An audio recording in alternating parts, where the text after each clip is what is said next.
Bienvenidos al programa del escritor Javier Correa. Este es un canal de ensayos, historia, ciencia y la opinión del autor sobre los temas más diversos, pero con el común denominador, la cultura. Acompáñenos en esta aventura. Prepárense para ser sorprendidos.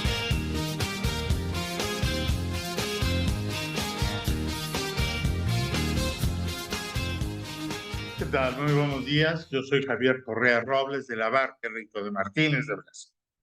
Para servirle a usted y a Dios y a quien le vaya mejor. No es cierto, soy nada más Javier Correa y hoy vengo a hablarles de las historias de los diluvios. ¿Y por qué vengo a hablarles de eso? Porque el otro día estaba hablando de la certeza de la vida. Y cuando yo era un chaval, un niño, un adolescente, de alguna manera la vida parecía más certera, con más seguridades. Parecía casi unívoca. Había verdades y verdades dadas que parecía que eran la guía de la vida. Y entre esas verdades dadas, recuerdo que estaba la historia bíblica del diluvio. Y la historia bíblica del diluvio era de que había habido un diluvio durante 40 días y 40 noches, y bla, bla, bla, y el arca de Noé, y ya sabemos todas las historias. Lo curioso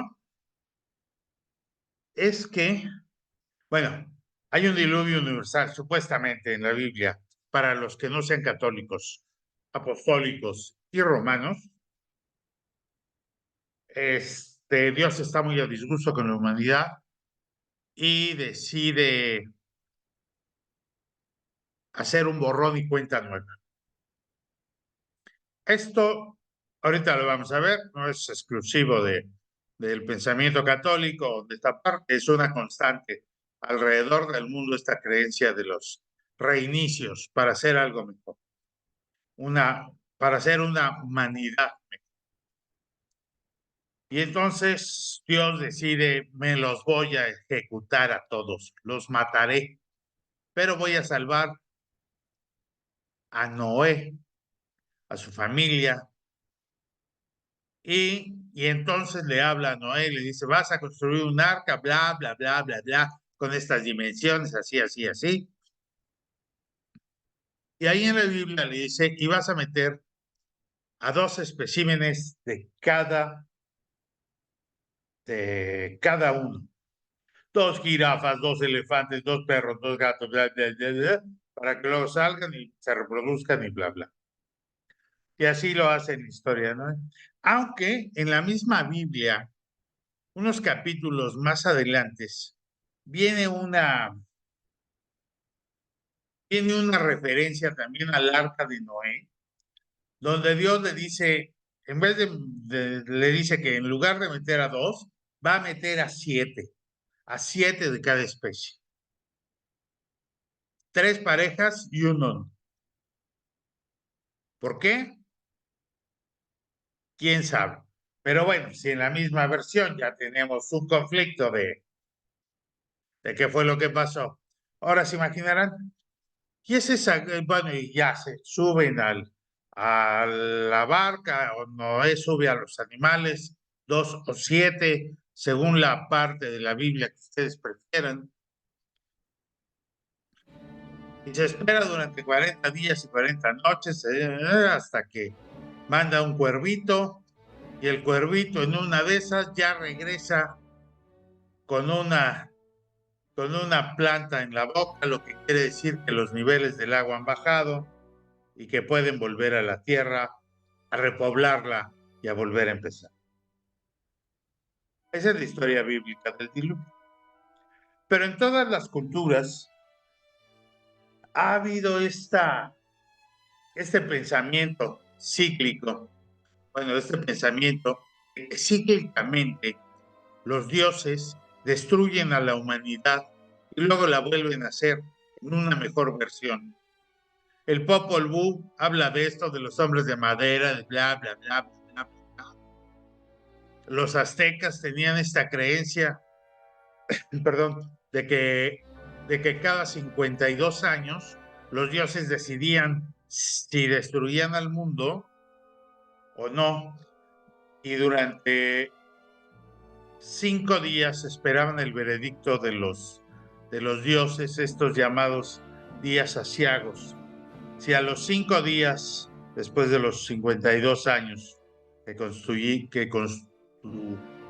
constituía una gavilla de años, no seguían viviendo chicoleanos, entonces se hacía la gran fiesta porque los dioses los habían dejado vivir otros 52 años.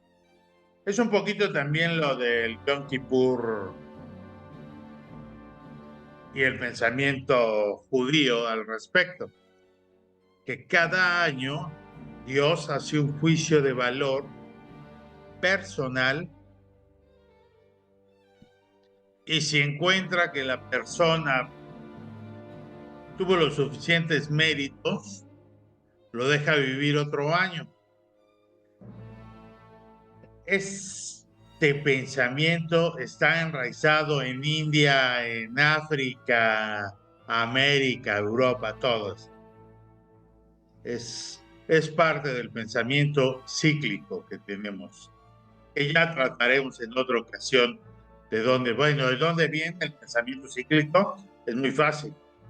Las ideas de ciclos, de renacer, de recomenzar, vienen de la misma naturaleza de nuestro planeta, que aparentemente se vive en ciclos. Amanece, anochece y otra vez. Anochece, amanece y anochece. El día, el ciclo del día. Y después el ciclo de las fases lunares. Hay un ciclo cada mes, cada 28 días, bla, bla, bla. Y también las estaciones, que antes eran más marcadas, ¿no? Cada año otra vez empezaban las estaciones: primavera, verano, otoño, invierno. Y al final otra vez primavera, verano, otoño, invierno. La vida en nuestro planeta parece estar en ciclos. Y eso hizo que nuestro pensamiento tomara ese ejemplo de ciclos y lo elevara a lo cosmogónico para también repetir eso y creer que los dioses o que los supuestos creadores se basaban en estos ciclos. El mundo para nosotros no solo es el gran proveedor, sino es el gran maestro. Y era el único que teníamos y el único que era sano entender y seguir. Pero bueno, una vez que hablamos de los ciclos, viene la historia del Prometeo. Ahorita van a ver por qué viene a cuento la historia de Prometeo. Y entonces Prometeo, este titán de la mitología, se sabía que era muy amigo de los dioses. No de los dioses, no. Perdón, era amigo de los dioses, alguno debía de haber sido su cuate, pero no, era muy amigo de los humanos. Los tenía en bien a la raza humana. Y algún día le hace una ofrenda a Zeus.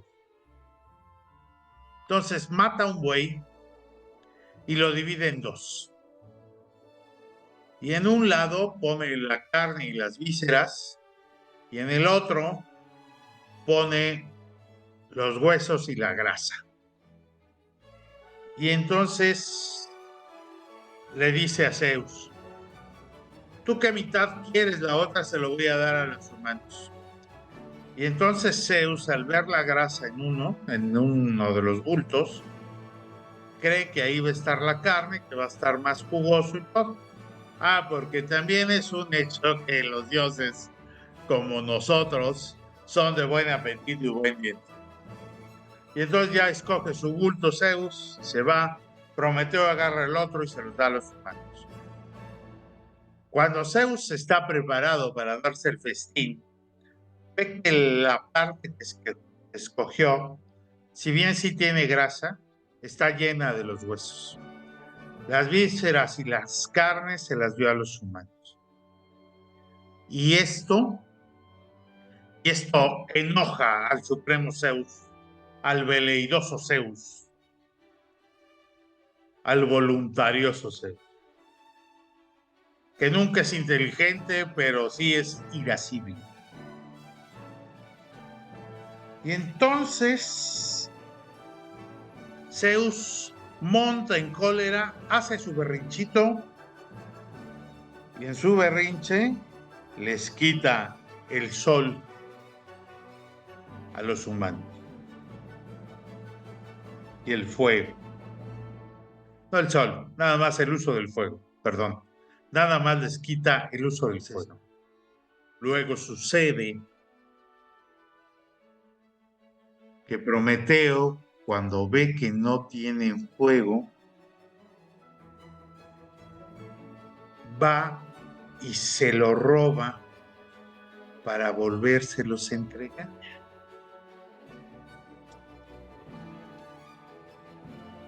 ¿Para qué? Para que los humanos pudiéramos volver a hacer sacrificios para los dioses y los tuviéramos contentos de fuego.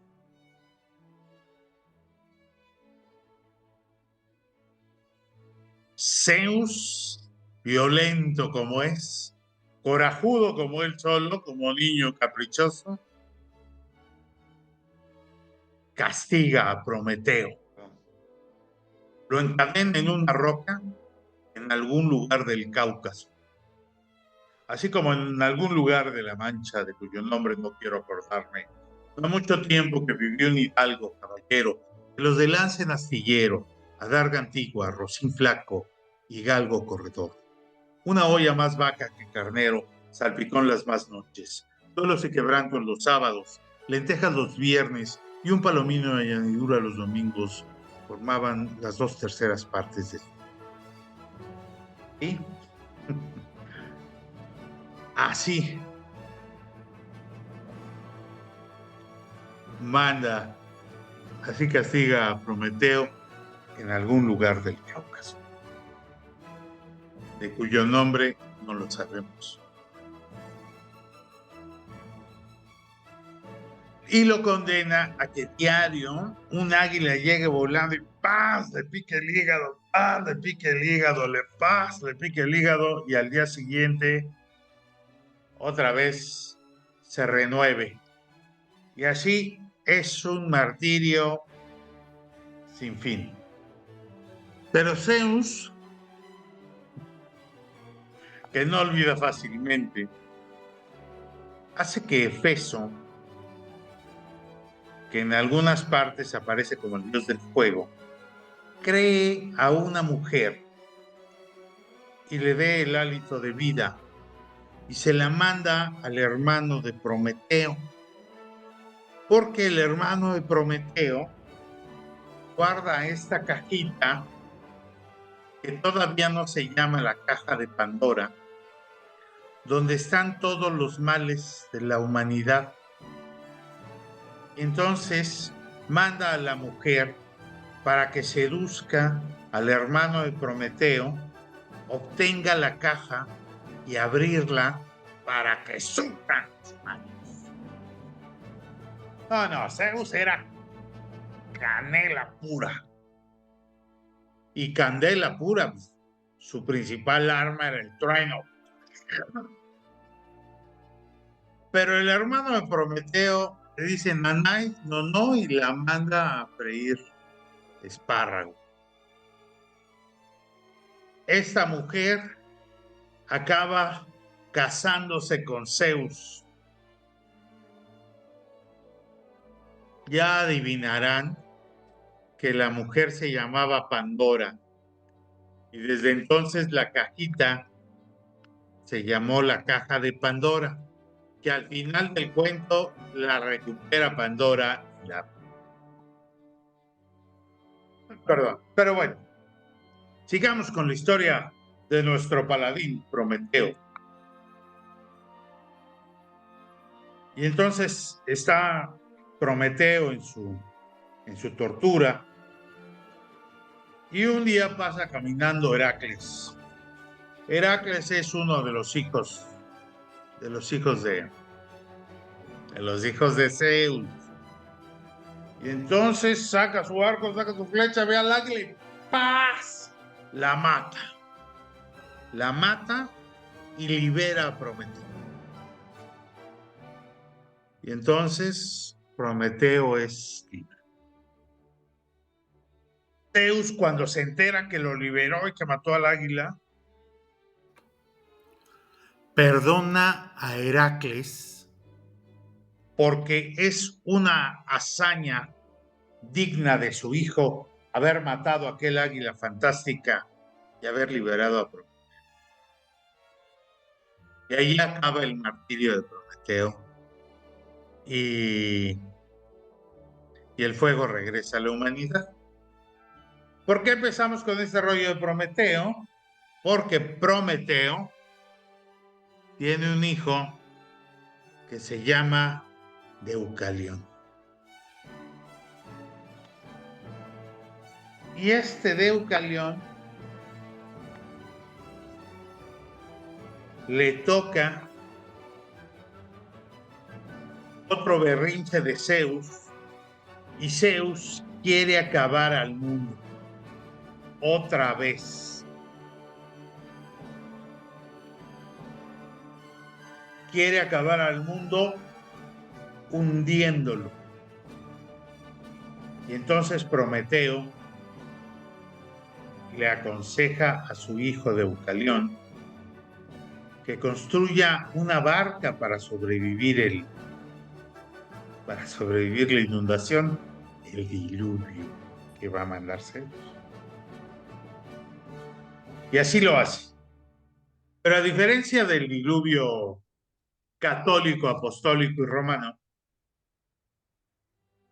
en esta historia Zeus hace llover durante 9 días y 9 noches hasta inundar el mundo.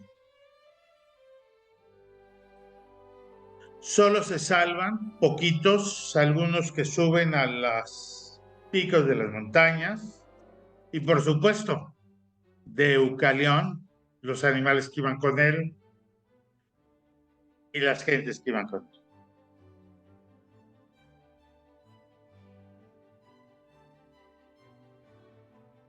Una vez que termina el diluvio, Deucalión consulta al oráculo de Temis, que aparentemente no murió en el diluvio, y que le diga cómo puede repoblar la tierra. El oráculo le dice que tendrá que lanzar por sobre de su hombro los huesos de su madre. Deucalión y su esposa Pirra entienden que al referirse que los huesos de su madre se refieren a la tierra. Así que sobre sus hombros empiezan a lanzar piedras y pedazos de tierra, y se van formando, a medida que lo van tirando, hombres y mujeres. Y así se vuelve a repoblar la tierra que Zeus alguna vez quiso destruir mediante el diluvio. Esta historia me gusta mucho porque es una familia que cuida a la humanidad. No Zeus no. La familia de Prometeo y su hijo Deucalión, que es otra historia del diluvio.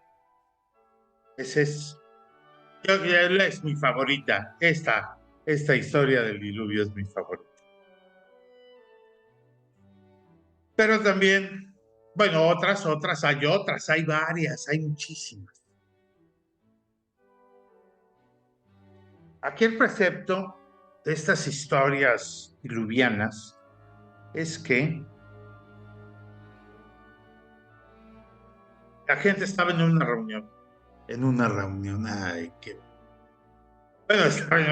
pero después ya no. Estaba en una región, y de repente en esa región se viene una inundación. una inundación bárbara, crecen los ríos, que se salvan pocos. Y entonces las gentes piensan que se inundó no solo su región del mundo, sino que se inundó todo el mundo. ¿Por qué? Porque hasta donde ven y saben y conocen, hubo agua y el agua se llevó patas para arriba todo. Y entonces crean en su mitología, en su cultura, cuentos de este diluvio que parecía que haber cubierto toda la tierra. Y así pasa así, por ejemplo, en la parte cercana de Roma o en Grecia. Pero también este diluvio y esta inundación pasa en otro año en Asia. Y los asiáticos desarrollan su propia historia del diluvio, creyendo que en esos días no solo su región se inundó, sino que también el mundo. Y también pasa en América. Y en América también tenemos historias de diluvios y de eras completas que se acabaron por el agua, aunque sea y es en otras fechas. Pero como en la región tuvo una gran inundación, ellos también creyeron que en el mundo. Y así se van haciendo las historias de diluvios universales, que por supuesto no fueron ni diluvios ni fueron universales. Fueron inundaciones regionales. Pero antes el mundo era otra cosa. No se sabía qué pasaba al otro lado. Por eso le digo que había más certeza. Porque la historia del diluvio era, fue el diluvio y en todo el mundo. No, claro que no. Ahora geólogos y arqueólogos nos dicen, no, no hubo tal diluvio. Se inundó fulana de tal en tales años y acá se inundó tal región en tales años y de ahí salieron estas historias. Y está bien, así debe de ser, o sea, nosotros acabamos interpretando al mundo, no quiere decir que nuestras interpretaciones siempre sean verídicas o siempre hayan sido verídicas. Otra historia del diluvio, pues es la mesopotámica, donde Enlil, el dios de la mitología sumeria, Mesopotamia es la cuna de la civilización, tal como la conocemos los occidentales. Ahí, entre el Tigris y el Éufrates, estos dos grandes ríos, cuyos caudales eran muy propicios para que se asentaran ahí las personas y fueran progresando. Por lo mismo que era tierra fértil y que había agua, que es súper necesario para indispensable, no súper necesario, indispensable para los asentamientos humanos. Y entonces este Enlil, que en la mitología sumeria es gobernante del viento, las tempestades y la respiración, decide destruir a la humanidad. ¿Por qué? Porque la encuentra molesta, ruidosa, quejumbrosa y débil. Este Enlil se parece mucho a Zeus en muchos aspectos. Ea, que es la diosa de la tierra, se da cuenta de esto y va de chismosa y le dice a Tuisudra, o también llamado Utanapsin, que construye un barco para llenar con animales y semillas para sobrevivir a la inundación que viene y pueda repoblar el mundo después. Igual como la versión bíblica, este hombre, Utnapishtim, ya estando en el barco con los animales y el changarro puesto, suelta un cuervo para ver si regresa con una ramita entre su pico. Y ya regresa con una rama entre su pico, empiezan a buscar tierra firme, llegan a tierra firme, y llegando hacen un sacrificio para los dioses, pidiéndoles una nueva oportunidad. Y los dioses mesopotámicos, muy complacidos con el sacrificio que realizan, que no especifica qué es,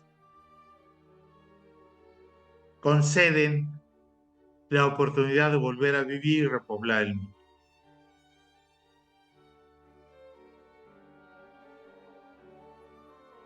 Historias de un diluvio. También los hindús tienen por su parte la otra, donde Manú, el primer habitante de la tierra,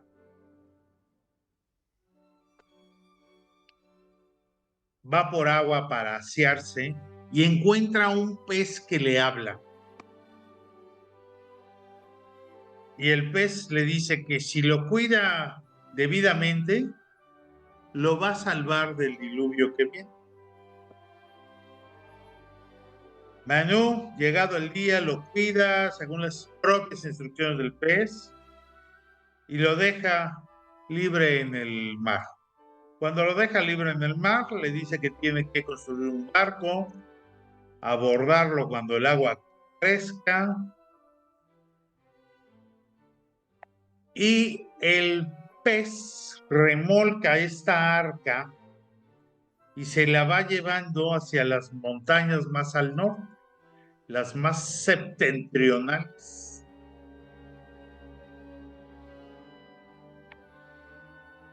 Ata ahí el barco y le dice que no descienda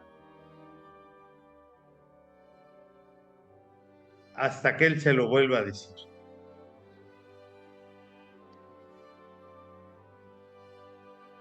Y entonces, así pasa, se acaba el diluvio, se baja Manú, y Manú empieza a hacerle sacrificios a los dioses. Y después de muchas ofrendas, aparece una mujer con la que Manú repobló el mundo.